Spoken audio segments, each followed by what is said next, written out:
Hi, everyone. I would like to welcome you to our online forum related to the impact of COVID-19 on libraries.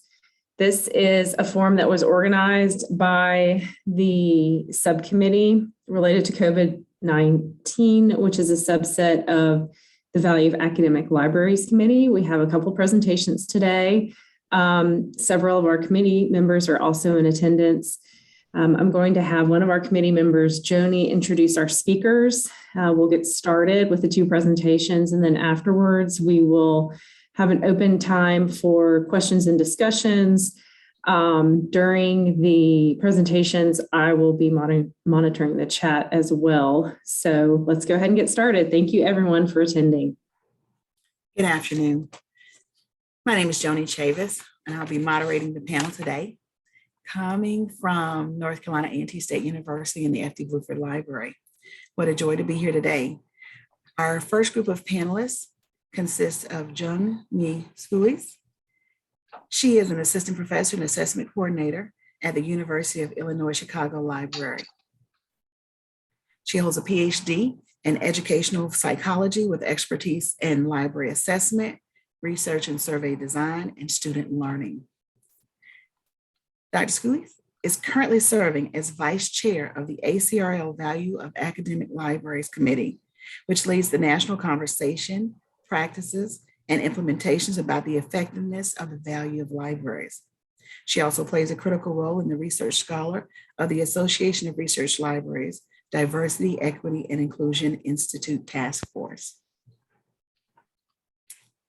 Linda Naru is an associate university librarian for administrative services and associate dean at the University of Illinois Chicago.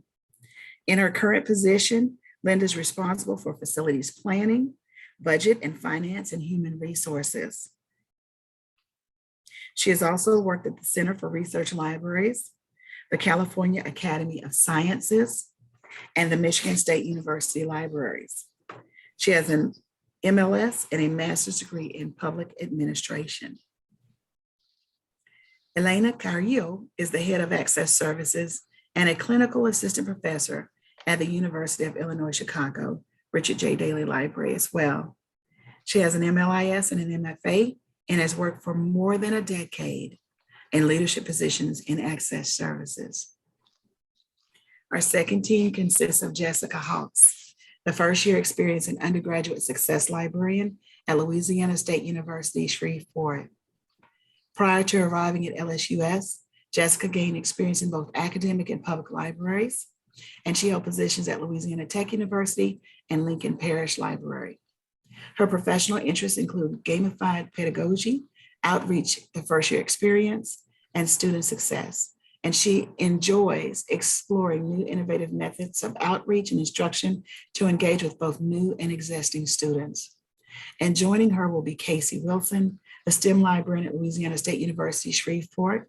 And before arriving at LSUS, she earned an MLIS at Louisiana State University and completed internships at LSU Libraries and East Baton Rouge Parish Public Library. As a new professional with interest in pedagogy and student success, she enjoys finding creative ways to engage patrons and incorporating novel strategies and tools in her teaching. That is our panelists today. Welcome them, and we can't wait to get started. Thank you.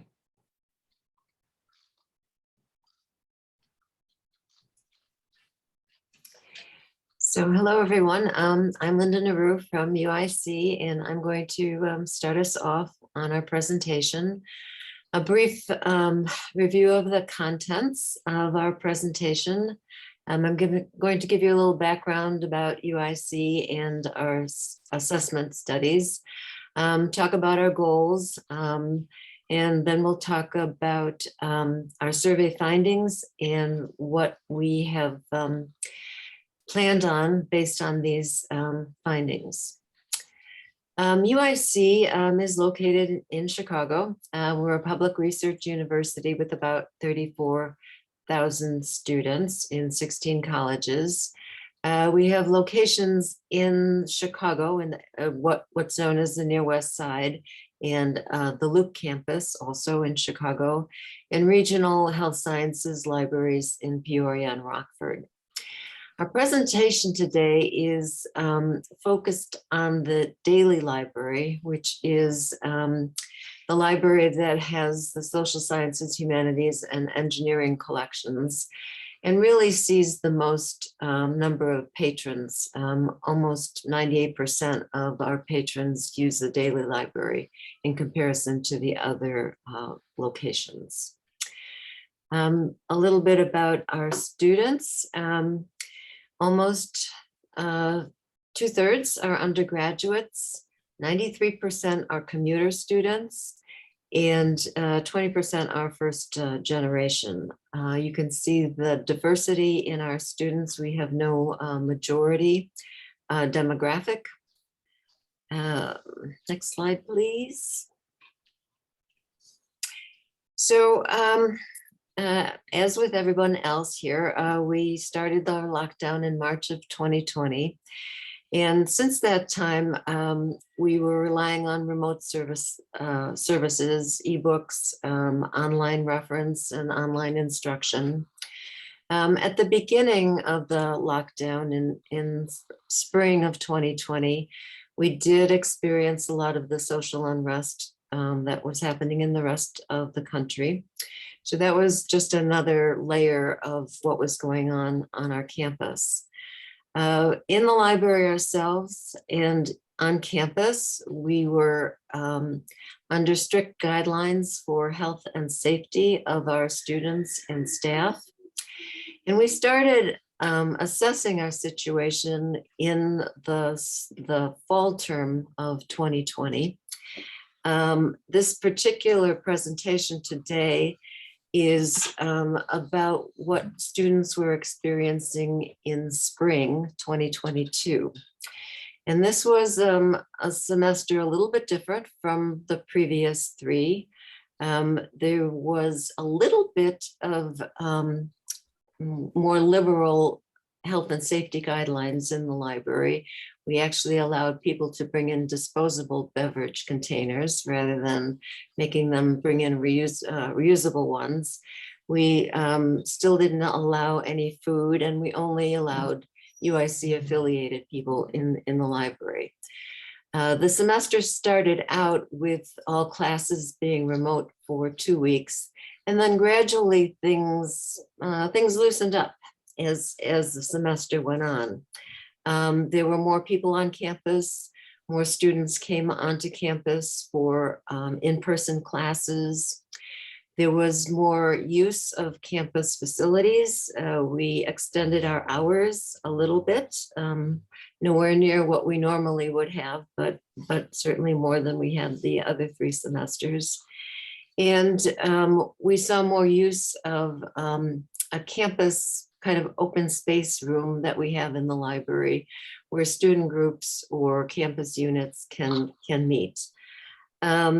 So as this whole pandemic experience unfolded, we were doing assessment, and we had no previous experience with anything that was going on. And what we wanted to do was see what our students were thinking. So that is the basis for our assessment studies. And I will now hand this over to Chung-Mi Schoolis. Thank you, Linda. So since the start of the pandemic, the university library has conducted ongoing assessments to explore students' preference about the adherence to the new health safety guidelines through focus groups, and also seeking their feedback through surveys to learn about their experiences in the library building. So university library used the findings from the ongoing assessments to for our decision making, and also to make our adjustment to the health safety protocols. So this chart indicates which assessment was conducted each semester. And as Linda pointed out, the focus of today's presentation is to highlight the assessment that was conducted this spring. If you'd like to learn more about how each assessment was conducted and what were the key findings, you may refer to the references at the end of this presentation slide. So this spring patron survey has two goals. One is to understand the students' ongoing needs and the preference during COVID pandemic. And the second goal is to obtain feedback from Daley library users regarding their use of library spaces and their needs in order to develop renovations proposals for the donors. So the survey was distributed through the multiple channels, through the flyers and displayed those in the library building, also social media. And this survey was distributed to the UIC affiliates, including students, staff, and faculty. And this survey is conducted by the assessment coordinator in collaboration with the staff in the library leadership position. So the survey was adapted from previous UIC patron survey that was conducted the previous semesters. But these are the new set of the question we specifically asked. Previously, we didn't ask about students' class, whether or not they're junior, senior, graduate. And also we ask about their residency and how long do they spend the time in the library and what are the recommendations to improve the library spaces. So among 100 respondents, 63% of respondents were undergraduate students and 35% are graduate students. Only 3 people complete the survey who are staff and faculty. To better understand the specific needs for freshmen and a sophomore who did not traditionally experience the library due to COVID, the rest of the data was analyzed according to class level. Only undergraduate students indicated that they live on campus. Also, all graduate students live off campus. Half of them live a mile from Daley Library. Overall, the undergraduate students visit the library more frequently than graduate students. So as you see the color, the darker color, they visit more frequently than lighter color. And among undergraduate students, more juniors and seniors visit the library more than freshmen and sophomore. 90% of the juniors and seniors who visit the library spend 1 hour or longer in the library, whereas more than 65% of a freshman, sophomore, as well as a graduate student each spent about an hour or longer in the library. Top reasons for students visiting the library were studying, doing homework or research project, followed by using printers. This suggests actually the findings were the same as the previous survey findings that were conducted in the previous semesters. Distraction, reduced testing, taking a break, online classes are the other primary reasons for undergraduate students to visit the library. About 14 through 29% of students indicated they come to the library to use the computers, which is a lower percentage than we expected. And it's interesting to see that 12% of undergraduate students use the library for praying or meditating, and only 3% of students come to the library to have a consultation with the librarians. Now I'm going to hand this over to my colleague, Elena Carrillo, for the rest of the presentation.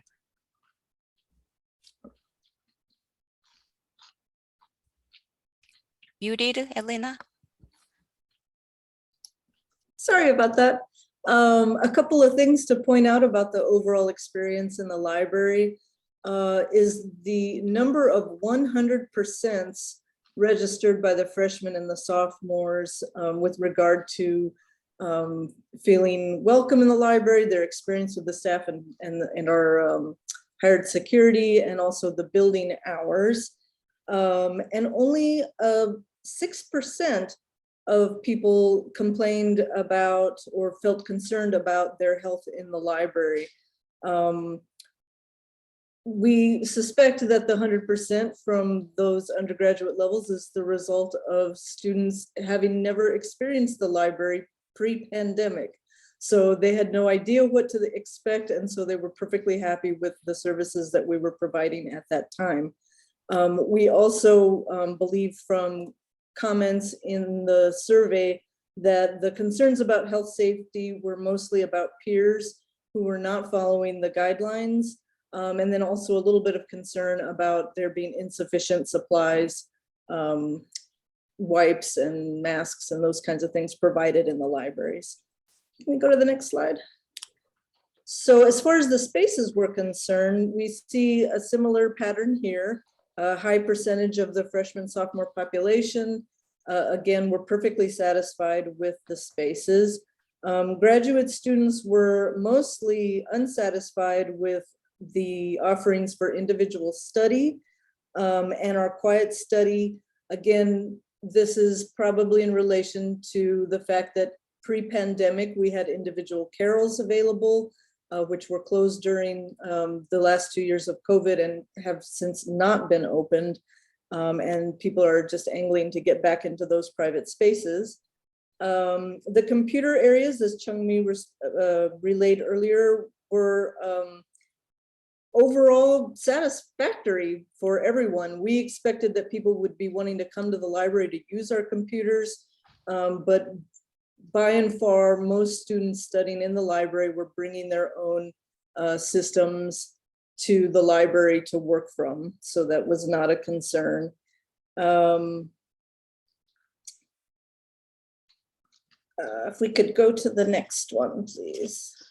All right, so some of the recommendations that we were able to get from the survey, these are things that students were wanting. You can see that single in-person study rooms ranked highly, even among the freshmen and sophomore who had never experienced those things before. Also ranking highly was the desire for more outlets. And this again is in relation to the assumption we had made during the pandemic that people would want to come and use our computers, but they didn't want to use our computers. They were bringing their own and they needed to plug them in somewhere, and they were having difficulty finding the outlets in the building. And again, probably because they had never been here before and didn't know where to sit to get to those spaces. The other thing to note, and Chung-Mi mentioned this as well, is that there was a high desire for a prayer or meditation room. Students who were coming to the library were spending long hours here, and they wanted to be able to rest, take breaks, and meet other needs. Next slide, please. Okay, so some current and future implications. So a lot of what we saw in the slides, or I'm sorry, in the surveys, was a desire to sort of restore pre-pandemic services. Again, that relates to reopening those group study spaces, the individual carrel spaces. Students overwhelmingly wanted us to allow food and restore our vending machines, and wanted access to a microwave, which we had just literally installed in the months before the pandemic happened. So they had lobbied for this for quite some time. They got the microwave and then we took it away from them. So they wanted it back. They also wanted to restore the whiteboard markers. We did allow that they could bring their own markers and use the whiteboards, but previous to the pandemic, we supplied the markers and erasers and all of those things, but we were not doing so during the pandemic so as not to have any kind of cross-contamination. The other thing was allowing the furniture to be moved. For a while, we had very strict social distancing in the library, including a booking system that restricted their congregating and their moving of the furniture. Those restrictions were lifted in the fall of 2022. But again, that was something that they felt very strongly about and had prior to the pandemic. The new services that they were proposing is that they wanted those outlets. Again, they couldn't find where to sit so that they could plug in. One of the things that we provided was a full locker charging station, so that if they were just charging their phones or their equipment, they could use that. But I think one of the other things we're looking at for the future is providing some kind of guidance or reference for outlet seating where they can easily bring their own machines. We're also looking at creating that prayer meditation space, and also more distraction, reduced study space, because those were things that people really wanted during this time. We're also looking at reassessing our computer needs. As I said, one of the assumptions we made was that the library needed to be open so that people could have access to computers if they did not have them for themselves. That did not seem to be the case, although the computers were used. That was not the primary reason people were coming to the library. We're also currently reassessing the health safety protocols based on the university policy. Our library is the only place on campus right now that is still requiring masking and any kind of ID check to prevent the public from coming in. The other thing that we're looking at is just how helpful it was to have that student feedback, to have sessions where we could talk to the students and see how they felt and what they needed, particularly with regard to security and the health safety issues.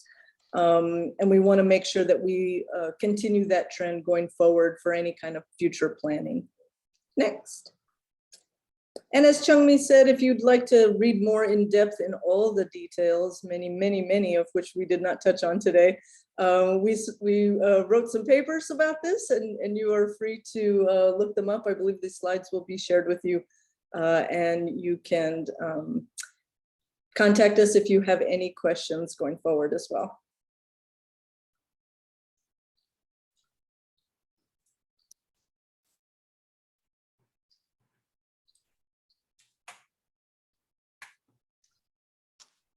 Thank you. I'm looking in the chat. I don't see any questions at this time.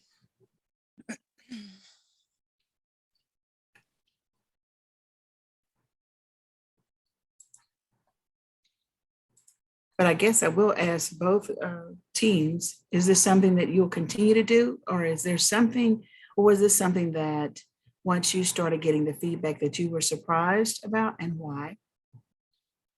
Anyone can take that question.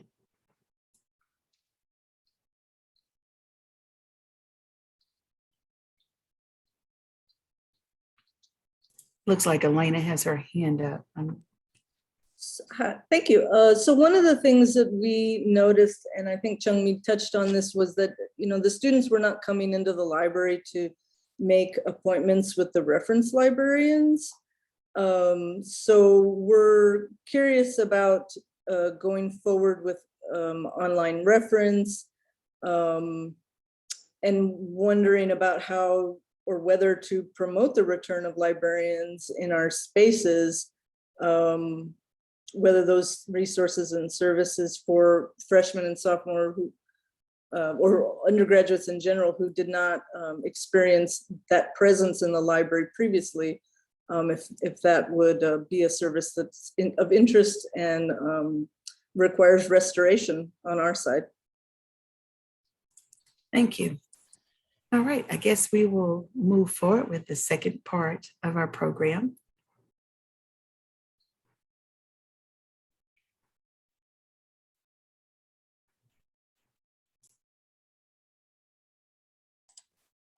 Okay, everyone, welcome. Welcome to our presentation, Library Outreach in the Time of COVID, Successes and Challenges of Student Engagement. So my name is Jessica Hawks. I am the first year experience and undergraduate success librarian at Louisiana State University, Shreveport. And my name is Casey Wilson. I'm the STEM librarian at LSUS. Today, we're going to share some of the ways that we've managed to increase student engagement even during a pandemic. We're also going to talk about the challenges and successes that we have faced along the way. So first, I'm going to give you a little bit of background on both us and LSUS in general. We are two librarians from the Research and Instruction Services Department at LSUS. And one key component of our positions is to engage with our students and to build those connections that have the students continuing to come back to us for help over and over again throughout the course of their entire college careers. LSUS is a small commuter campus comprised of about 8,000 students. But it is worth noting that about half of our full-time enrollment consists of online-only students. So because of this large divide in our online and face-to-face students, we have to be sure that we're using our outreach effectively in order to build connections with both groups of those students. The question in many people's minds is probably outreach, why bother? We found that through outreach, we've been able to build connections not only with our students, but also with faculty, staff, and campus partners. Another thing is that outreach has been really crucial in establishing a new normal for our students. With COVID, everything has been really uncertain. And we knew that we could give our students at least a little bit of consistency in their lives just by finding ways to reach out to them, even with the pandemic going on. And of course, outreach is always just a great way of showing continued student support. The students may come to the library initially for free food and fun events, but because of our outreach efforts, they continue coming to the library after those events because they know they can get unconditional support. Outreach is really a gateway that we find helps our students and offers support to them, even with these uncertain times.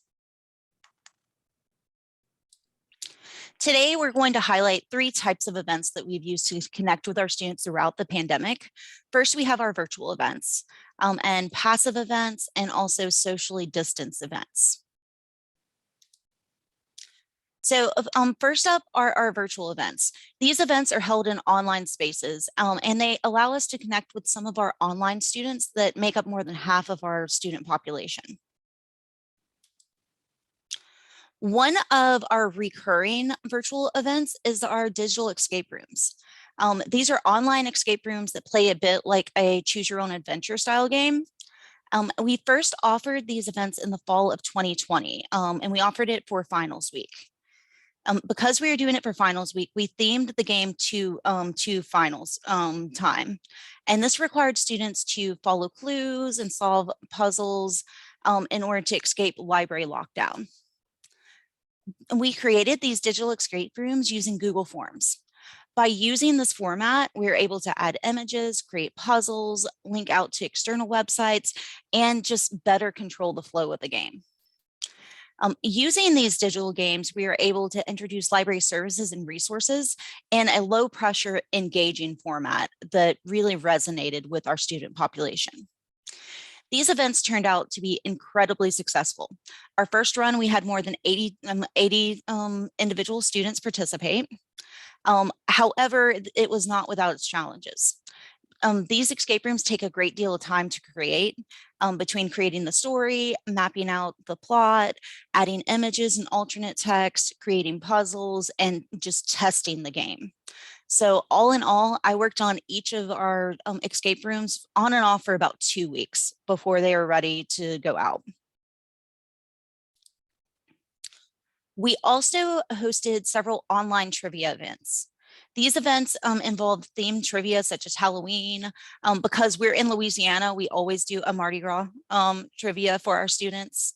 And these events were hosted via Zoom. And the great thing about them was that it allowed our online students who had sometimes been kind of left out of outreach initiatives in the past, it allowed them to get to know the librarians here at LSUS. So the students that attended these events had a blast. They got to expand their trivia knowledge, play against other trivia masters, and earn prizes along the way. The main challenge that we found with online trivia boiled down to Zoom fatigue. Our students were attending class via Zoom, they were attending meetings via Zoom. After that, there just wasn't as much of an appeal for them to attend Zoom events as well. So next up are our passive events. These events are housed on the first floor of our library, and they offer students a chance to participate in low-stakes, ongoing activities. In many cases, we theme our passive activities according to whatever holidays or events are going on during the month in which they're offered. So this can range from anything to International Games Week, to Halloween, to National Nutrition Month. Some of our recent activities have included a guessing jar game where students guessed how many beans were in a jar, and then we award a prize to the person with the closest guess. We've also had students write 2-sentence stories of varying genres, and we would post them up on our rack after they wrote them so other students could read them. We offered bowls of one-word prompts in case they needed a little bit of creative inspiration for those stories. We've offered a few different poetry activities. Recently, students made poems by rearranging book spines, but we've also tried out a song title poetry activity where students could make poems by rearranging song title magnets. For Valentine's Day, we did blind date with a book. So we wrote out clues on some of our fiction books and let students decide which ones to check out based just on those few clues. And finally, we did a collaborative Scrabble game, which functions a lot like a normal game of Scrabble. Students would draw 7 letters and find a word with a nose posted on the board. The difference being this is more of a community game. So over the course of the month, it continued expanding over time, and students had a lot of fun just adding to it. A few of them would play multiple times over the weeks. So it was a lot of fun. There's a few strategies we found to increase participation in these kinds of events. So first, we use consistent placement within the physical library space to help students learn where these activities are typically going to be. And this makes sure that they keep checking back for new things to do. We usually change up these activities each month, and we like to keep students guessing about what the library is going to do next. This really establishes the library as more of a fun and engaging place instead of one that is more quiet and maybe even anxiety-provoking. One of the greatest challenges with trying so many different activities, though, is that some things are less successful than others. It can be difficult to guess which activities students are going to be the most interested and excited about. There are plenty of times we realize a better way to do something after we've already started an activity, but we use those kinds of observations in addition to the feedback we receive from students to further improve upon those activities when we offer them again in the future. Now, when we plan passive activities for finals week, there's a few additional special considerations that we like to keep in mind. One of our goals is to help students de-stress during what is probably a pretty stressful time for most of them. We also want to consider what cognitive resources are required to complete an activity to avoid activities that might just be causing some unnecessary mental strain. So along those lines, we've tried several different types of finals activities. So we've had a finals meme contest. I printed out a ton of different memes and put fill in the blanks on them and let students handwrite memes about finals. We posted them all up and kind of made our physical meme wall, which was a lot of fun. And I think students had just as much fun making memes as laughing at the memes that other people had created. We also had a Lego sculpture contest where students could play with Legos and vote on their favorite creations from other students. And this semester, we actually had our first tiny art show. So students picked up art kits that had little canvases and paints in them. And then they brought their canvases back to the library and we displayed them on the first floor. Finally, we've also tried setting up passive games around the library during finals. And this has included things like study table ping pong, bowling through the stacks, and giant Jenga. Our most successful finals events tend to minimize the amount of time and effort that are required to complete them. We find that students appreciate activities that provide a quick and relaxing break from their studies, but without being too distracting. Activities that provide opportunities for creativity and humor have also been a really big hit with our students. There's also been challenges, however. It can be pretty difficult to figure out where to place certain activities. For example, for Giant Jenga, we originally placed the game really close to our research services desk, but it wasn't until we moved the game farther away from the desk and our employees that students actually started playing with it. They probably felt a little uncomfortable with it being so close to where people were working. Another challenge relates to estimating how popular any given activity is going to be. We were really shocked this semester to find that students picked up all of our tiny art show kits in a single day. It was great to see the students' excitement about that event, and we were thrilled about that. But this also left us scrambling because we had to make a lot more kits in a short amount of time so that other students could participate. Okay, and finally, we have our socially distanced events. These events were held in person, but required safety precautions such as appropriate social distancing and mask usage. Bingo was one of our very first socially distanced events. For this event, we hosted it in our library assembly room, which was already being used for classes. So it was already space for social distancing. And because we wanted to keep safety first and foremost, we capped the attendance at 25 students. That way we could make sure that we could have the appropriate spacing. During our first iteration of this event, we actually partnered with the Student Activities Board to provide materials for our prizes, which for prizes, we created study survival kits just to help our students get a step ahead. This partnership actually allowed us to begin building that connection with our campus partners and while still being able to provide our students with a useful but fun prize. These events have been successful because they're low stress for everyone involved. And these events revolve around the familiar concept of bingo, and pretty much every student leaves with a prize, and they love that. The largest challenge that we faced was ensuring that we could host a fun but safe event. So in order to host the event at all, we had to request special permission from the university's pandemic action team. And after securing that approval, we had to be sure to follow every single protocol laid out by them to a T. And there were many, many protocols for it. So another finals activity that we've done for the past 2 semesters has been our snack trolley. There's been 2 different iterations of this. So in the fall, for our first iteration, we offered snacks twice daily for 1 week. To keep track of how many students were using the snack trolley and also their preferred snack choices, we created snack trolley request forms. We would place these forms right before those 2 times during the day where we would offer snacks. We place them around on tables. Students would fill out their form, bring it up to the research services desk, and they would get their snack from the trolley. We changed this up a bit in this semester for our second iteration.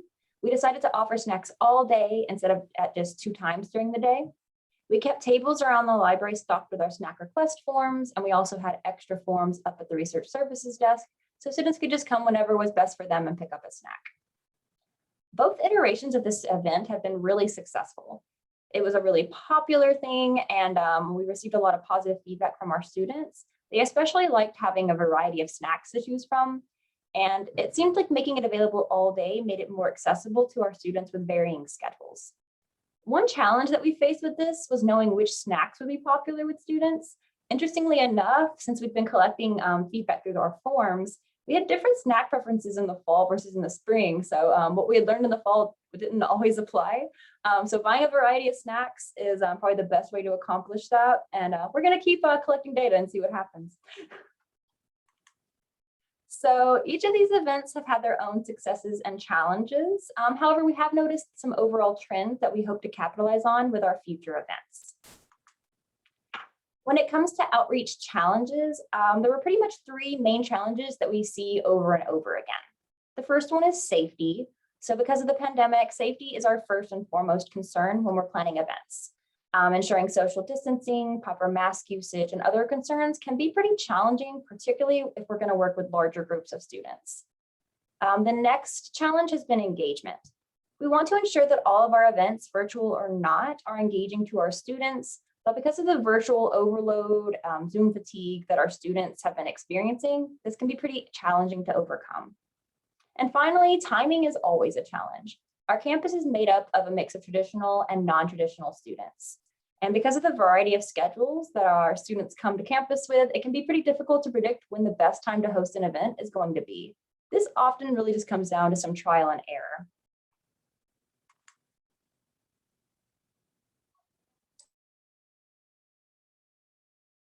Oh, Jessica, I think you're muted. Okay, can y'all hear me? Yes, okay. Just as we notice trends in our challenges, we also notice trends in our successes. First, our students loved the more innovative events, such as the Tiny Art Show and the Snack Trolley. They don't want to attend the same events over and over again. So by trying out new types of events, we're able to draw a higher level of interest. Next, we have our low effort initiatives. Many of our most successful events were the low effort ones. Events such as bingo were wildly successful because there is no learning curve. Students show up, have fun, and leave with prizes. And finally, our passive programming. Our passive programming has been a hit among our students due to the low effort stakes of it. From memes to Legos, the students reveled in the opportunity to quickly participate in an activity without having to devote a great deal of time to it. And looking forward, we plan to continue to build on our passive activities to engage our students in new and interactive ways. Participating in these passive events have become a part of many of our students' daily routines. As soon as they come into the library, they rush over to the passive area to see if there's anything new. We also plan to continue our low effort, high reward events, such as the snack trolley and bingo. Low effort, high reward events are the best kind of events. So going forward, we're going to definitely try out some more events with concepts that students are already familiar with. And of course, as we move forward, we want to expand our campus partnerships and join forces with departments such as our Student Activities Board, Counseling Services, Career Services, and more. These campus partnerships are crucial to the success of our outreach initiatives. So moving forward, we are looking to expand those partnerships in order to build a stronger campus network. Great. And this is just our emails if there are any questions that do not get answered today. Thank you.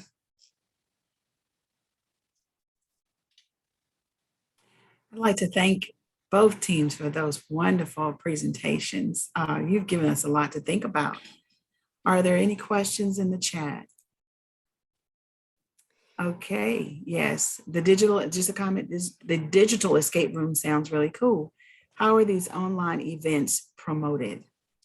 Yeah, so we pretty much promoted those online events in any capacity that we could. We put it in our library newsletter, in the campus calendar. We have a student newsletter that it went into. Of course, we did social media, and we also hung flyers everywhere across campus with a QR code that took them to the digital escape room. And we also added some signage to some little table tents to the library, to all the tables in the library. Students couldn't walk anywhere on campus without seeing that QR code somewhere. Fantastic. Other questions? Yes, I have a question actually I have a couple of questions, but I want to start with the first presentation. I know you were doing sort of these semester assessments, but did you have any data related to students' opinions of safety in the library versus in other academic classroom settings, for example? I can answer that question. So for that question, students we have another set of the statement asking everyone is following the safety guidelines, and that is one of the high section. They believe that everybody's following the safe guidelines, and then they chose the library because library is one of the place that require more rigorous expectations, no food or no, you have to wear the mask, you have to check the health safety as well. But the other academic settings, we actually did not hear anything comparison with a classroom, but we heard that other buildings across the campus library is the most rigorous standards. That's why they chose to study in the library, because they feel that library is the most safest place. Okay, thank you. Mm-hmm. And I have a question that it could be fielded really by both presenters, since you do have both high percentages of commuter students. I guess it's sort of a two-part question. Did you feel like, since your traditional situation is having a high percentage of commuter students, that you were at an advantage for outreach and access of connecting those students with the libraries, since they're not residential campuses? I would say that for LSUS, to an extent, yes, because we were used to having to go an extra mile to reach our students. I've worked for traditional universities where it's not quite as difficult to integrate outreach into. But we still had to completely change our game plan for the virtual environment. And that was a challenge going into it from the very beginning. And now we are actually incorporating all of those virtual ideas for outreach for our online students, which wasn't outreach to the online students wasn't well developed before. And so now we have a better game plan for it due to the pandemic.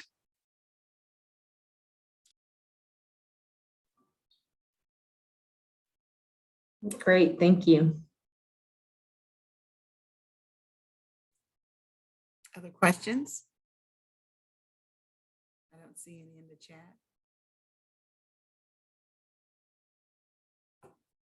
Well, I can say that I have definitely learned so very much listening to our wonderful panelists today. You have their contact information. If there are additional questions, you can either reach out to them, and I'm sure that they will be very responsive.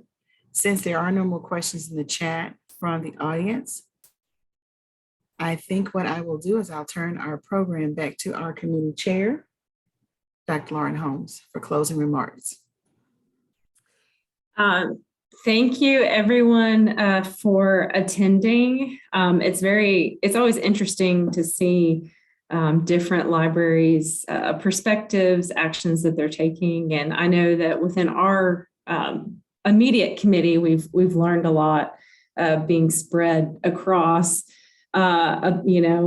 differences in not only the libraries' response to the pandemic, but also student attitudes.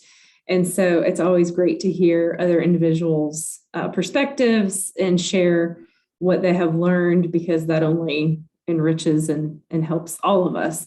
So again, I'd like to thank our presenters for putting, your hard work in for giving us information today. And I'd like to thank Joni for helping me out with introducing our speakers. Again, if you have any questions, feel free to email the presenters themselves. If you have any questions about what our committee is working on, you can email me if you would like. But I think that is all that we have for today. And I guess we will let you get out of here a little bit early. I'm just throwing my email in the chat just in case anybody, oops, sorry, that was just you, Joni, just in case anybody needs to reach me. And if nobody has any further questions, we can adjourn. Thank you all for attending.